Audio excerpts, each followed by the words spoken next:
जय श्री राम। आइए देखते हैं 20 से 26 अप्रैल आपका कुंभ राशि का कैसा जाएगा। अभी कुंभ राशि को बहुत कुछ अच्छा स्टार्ट होने वाला है। मतलब पहले के कंपैरिजन में 2 ग्रह एक साथ बहुत अच्छे आए हैं। तो कहीं न कहीं ये मान के चलिए कि शनि और मंगल का जो नेगेटिव रिजल्ट था, उसको कंपनसेट कर देंगे ये और आपको इसका पूरा फ़ायदा उठाना चाहिए। हमें जब ये पता लग जाए कि कुछ कोई ग्रह ऐसा है जो बहुत अच्छा कुछ हमारे साथ दे रहा है या भाग्य भी अपने साथ है, तो समझदार व्यक्ति वही है जो उस समय का पूरा फ़ायदा उठा ले। क्योंकि देखिए, जब भाग्य और कर्म इन दोनों का मेल होता है, उससे बनती है सफलता। भाग्य प्लस कर्म इक्वल्स टू सक्सेस। अभी कुंभ राशि के व्यक्तियों के लिए या कुंभ लग्न के व्यक्तियों के लिए शुक्र ग्रह को योग कारक माना गया है। क्यों मानते हैं? क्योंकि शुक्र आपकी राशि के अनुसार चतुर्थेश होते हैं और नवमेश होते हैं, भाग्येश होते हैं। मतलब एक तो केंद्र और एक त्रिकोण के मालिक होकर के विशेष योग कारक ग्रह बन जाते हैं। और ये योग कारक ग्रह गोचर में अभी अपनी राशि में आए हुए हैं। अपनी राशि में आने का मतलब है कि इस समय पे आपका भाग्य बढ़ेगा। जो सबसे फेवरेबल प्लेनेट है आपको बड़ा स्ट्रांग है, हर एक चीज में आपको सक्सेस देगा। तो भाग्य का सपोर्ट पूरा मिलेगा, किस्मत पूरी सहायता आपकी अभी करेगी।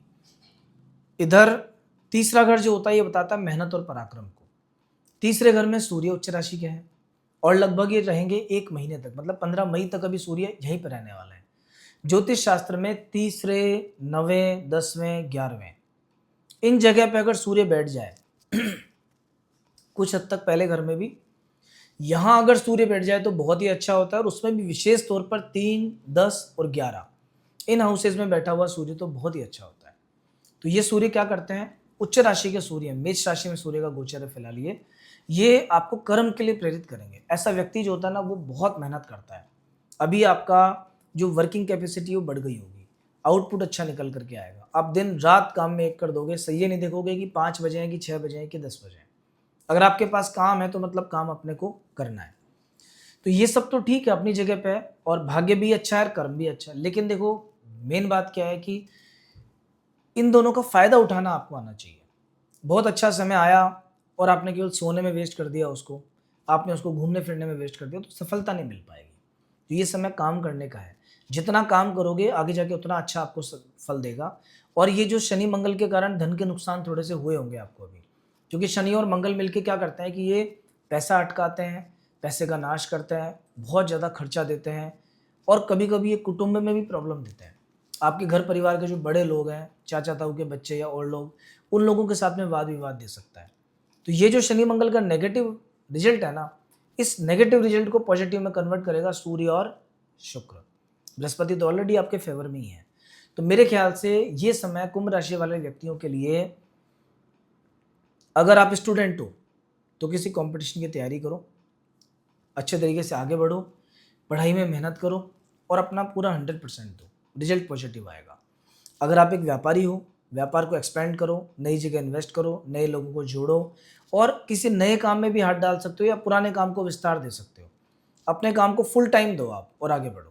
अगर आप नौकरी में हो और अगर आप चाहते हो कि मैं जॉब चेंज कर लूँ मेरा कोई, और लंबे समय से जॉब चेंज नहीं हो पा रहा, तो अभी ट्राई करना स्टार्ट कर दो। कोई ना कोई मददगार आपको जरूर मिलेगा, कोई ना कोई मददगार मिलेगा जो आपकी मदद करेगा आपके इस काम के अंदर। स्विच करने के लिए बहुत अच्छा टाइम है। अगर कोई प्रमोशन, इंक्रीमेंट ऐसी कोई लिस्ट बन रही है आपके ऑफिस में, तो उसमें आपका नाम आने का पूरा चांस है। अगर कोई इंक्रीमेंट मिलेगा तो इंक्रीमेंट आपके अपेक्षा से भी ज़्यादा हो सकता है, आपकी उम्मीद से ज़्यादा बड़ा इंक्रीमेंट मिल सकता है इस समय पर आपको। अगर मुश्किल टारगेट अगर कोई मिलेंगे तो बहुत जल्दी आप अचीव कर लोगे उनको। और अगर आप एक आम, ये मान लीजिए कि घर का काम करते हैं, आम गृहिणी अगर आप हैं, तो ये समय ऐसा रहेगा कि इस समय आपके काम की तारीफ होगी। इस समय लोग एप्रिशिएट करेंगे कि आपने बहुत अच्छे से काम किया, बहुत अच्छे से जिम्मेदारियों का निर्वहन किया। ओवरऑल ये समय धन के मामले में, फेम, नेम एंड फेम, सबके मामले में बढ़िया है। कुछ चीज़ें ऐसी हैं जो नुकसान दे रही हैं, कुछ ऐसे योग हैं जो परेशान कर रहे हैं, उनके बारे में हम चर्चा करेंगे। क्योंकि स्पेशली शनि, मंगल, बुध, केतु, ये 4 ग्रह आपको दिक्कत भी दे रहे हैं अभी। बुध ग्रह आ चुके हैं नीच राशि में और जब बुध नीच राशि में आता है तो बुध होते हैं बुद्धि के मालिक। मतलब इस समय पर आपको अपने दिमाग के अलावा किसी दूसरे का दिमाग भी काम में लेना पड़ेगा। आपको किसी भी निर्णय पर फाइनल पहुंचने से पहले किसी और से राय लेनी पड़ेगी, वरना बुध जो है ना, ये इनको लोग इग्नोर करते हैं। बट ये एक अकेला ग्रह ऐसा है, क्योंकि निर्णय सब कुछ है लाइफ में, आप डिसीजंस कैसे लेते हो सब उस पर टिका हुआ है। जरा सा भी गलत निर्णय ले लिया तो ज़िंदगी खराब हो जाती है उस आदमी की, खराब समय आ जाता है। और सही निर्णय लिया तो लाइफ उसकी सुकून से बीतती है। ये बुध की देन है कि बुद्धि कितनी काम करेगी। तो इन 2-3 ग्रहों का आपको उपाय करना पड़ेगा, उसके बारे में चर्चा करेंगे। पहले एक बार देखते हैं कि 20 से 26 का आपका समय कैसा जाएगा। देखो 20 तारीख की जो शुरुआत है, ये ज़्यादा अच्छी नहीं है। थोड़ा-सा टेंशन, बीमारी, स्ट्रेस हो सकता है, थोड़े परेशान से रह सकते हो। एनर्जी लेवल शरीर में आपको लो फ़ील होगा बहुत, ऐसा लगेगा जैसे बिल्कुल डाउन डाउन सा हो रहा है मेरे साथ। तो 20 तारीख का दिन आपको निकालना है बहुत शांति के साथ और सावधानी के साथ में। कोई इन्वेस्टमेंट मत करना, किसी नए काम की शुरुआत मत करना, क्योंकि कोई निर्णय लोगे तो गलत ही लोगे 20 तारीख को। 21, 22 और 23 दोपहर 1 बजे के बाद में चंद्रमा वापस चेंज होंगे और 21, 22, 23 में मिथुन राशि में रहेंगे, आपके पंचम भाव में आ जाएंगे। ये 3 दिन ऐसे हैं कि अगर आपको कोई बड़ा काम करना है, क्योंकि देखिए क्या होता है 5th हाउस में जब चंद्रमा होता है और गजकेसरी योग बनाएंगे, यहाँ बृहस्पति ऑलरेडी बैठे हुए हैं, तो यहाँ बैठे हुए चंद्रमा क्या करेंगे, बृहस्पति के साथ बनाएंगे गजकेसरी योग। गजकेसरी योग सम्मान और पैसा, मतलब भौतिक और आध्यात्मिक दोनों तरह की उन्नति देते हैं। तो 21, 22, 23 में शेयर मार्केट में इन्वेस्टमेंट किया जा सकता है, नए काम की प्लानिंग की जा सकती है, आने वाले फ्यूचर की स्ट्रेटेजी बनाई जा सकती है, टाइम टेबल बनाया जा सकता है, या कोई महत्वपूर्ण मीटिंग किसी से ऐसी थी कि जिसका हम बहुत दिनों से मिलना चाहते हैं किसी बड़े आदमी से और मिलना नहीं हो पा रहा, या किसी बहुत बड़े पॉलिटिशियन से मीटिंग आपकी चाहिए कि मेरी मीटिंग और मैं मिलूं, तो ये दिन जो जाएंगे ना 3, ये आपकी मीटिंग फिक्स करवा सकता है। इन 3 दिनों में सामने वाला व्यक्ति आपके फेवर में रहेगा। 24 तारीख और 25 तारीख ये 2 दिन मिले जुले फल वाले हैं, मतलब मिक्स रिजल्ट मिलेंगे, कुछ अच्छे कुछ बुरे। थोड़े सेफ्टी रखनी है, थोड़ी सावधानी बरतनी है, खर्चा बहुत ज़्यादा नहीं करना है।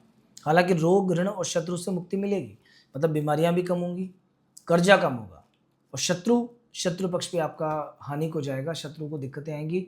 ऑफिस में जितने बैक बाइटिंग करने वाले लोग हैं आपके अगेंस्ट, वो सब एक्सपोज हो जाएंगे अभी।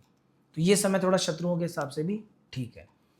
अभी दोस्तों केतु जो है ना, ये 7th हाउस में बड़ी गड़बड़ कर रहा है।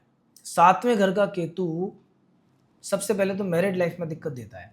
अधिकतर मैंने देखा है जिसकी भी जन्म पत्रिका में लग्न कुंडली में केतु सप्तम में है, या तो उनकी सगाई टूट जाती है या शादी टूट जाती है। एक बार ऐसा जरूर होता है, या कोई बहुत गहरा रिलेशनशिप किसी का है वो टूट जाए, मतलब किससे मित्रता है वो टूट जाए, वो भी इसी केतु का काम है। वैसे देखिए शादी की बात अगर हम करें तो देखिए हर एक व्यक्ति को, क्योंकि 7वां घर एकमात्र ऐसा ग्रह है कि यहाँ पे ज़्यादा ग्रह अच्छे नहीं होते और यहाँ पे लगभग सभी ग्रह खराब फल देते हैं, एक केवल चंद्रमा को छोड़ दिया जाए तो। बाकी कुछ हद तक डिपेंड करता है उसकी पोजीशन पे भी। विशेष तौर पर अगर यहाँ शनि विराजमान है तो शादी बहुत लेट होती है उस आदमी की। ऐसे लोगों को जल्दी ही प्रयास करना शुरू कर देना चाहिए, तो बिफोर मैरिज हो सके तो एक बार शनि ग्रह के लिए खुद से या कोई करा के जब तक पूजा पाठ करवा लेना चाहिए। वरना जब तक हमें पता लगता है, कई बार हम सोचते हैं कि 26 साल में जाके देखेंगे, 28 के बाद करेंगे, पता चला 28 से 35 कब आ गया मालूम ही नहीं लगेगा, क्योंकि शनि का काम है लेट करना। तो 7वें घर में अगर शनि होता है तो डिले करता है, सूर्य होता है तो 1 साल तक बड़े झगड़े होते हैं मैरिड लाइफ में, चंद्र केतु का योग है तो कोई ना कोई अनहोनी हो जाती है शादी के दौरान ही, राहु शनि का योग है तो शरीर की हानि भी हो जाती है कई बार। तो सभी ग्रह और उनके कॉम्बिनेशन अधिकतर यहाँ खराब होते हैं। केतु गोचर में खराब हो गए तो मतलब दाम्पत्य जीवन में इस समय पर डिस्टर्बेंस आ सकता है, छोटी छोटी बात को लेकर पति पत्नी के बीच में जरा सा झगड़ा हो सकता है। करना क्या है, बहुत सेफ्टी बहुत सावधानी के साथ में धीरे धीरे करके आगे बढ़ना है, जल्दबाजी बिल्कुल नहीं करनी है आपको। अभी केतु मंगल इन 2 ग्रहों के उपचार जरूरी है जैसे मैंने बताया। तो देखिए केतु के लिए तो क्या हो सकता है कि प्रतिदिन अगर कोई व्यक्ति चींटियों को आटा डालना चालू कर दे, उससे केतु प्रसन्न हो जाता है। तो आटे में क्या डाल सकते हो, आटा, चीनी, काले तिल और उसमें थोड़ा सा घी, इसे मिक्स करके हल्का सा सेक लेना, उसको बोलते हैं कसार। और ये जो कसार होता है ना, ये सुबह जल्दी उठ करके जब हम खाली पेट हो और चींटियों को डाल दिया जाए, इससे केतु ठीक होता है, मंगल ठीक होता है, शनि ठीक होता है।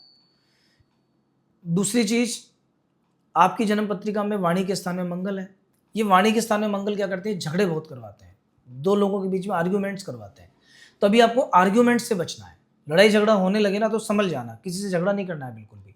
बात आगे बढ़ने लगे तो आप बैकफुट पे आ जाना और मंगल का उपचार करना। मंगल का उपचार क्या होता है, शनि मंगल का 7.5 तो चल ही रही है आपको। शनिवार के दिन या मंगलवार के दिन या दोनों दिन हनुमान जी के मंदिर में जाओ, तिल के तेल का या फिर सरसों के तेल का एक दीपक वहां जला के आओ। इससे आपकी जो समस्या है उसका काफ़ी हद तक समाधान होगा, बहुत अच्छा आपके लिए रहेगा। हनुमान जी की 4 परिक्रमा आपको लगानी चाहिए और एक शनिदेव का जो मंत्र होता है ओम शम शनैश्चराय नमः, इस मंत्र का एक माला कम से कम डेली करना चालू कर दो या हनुमान जी की डेली उपासना करो।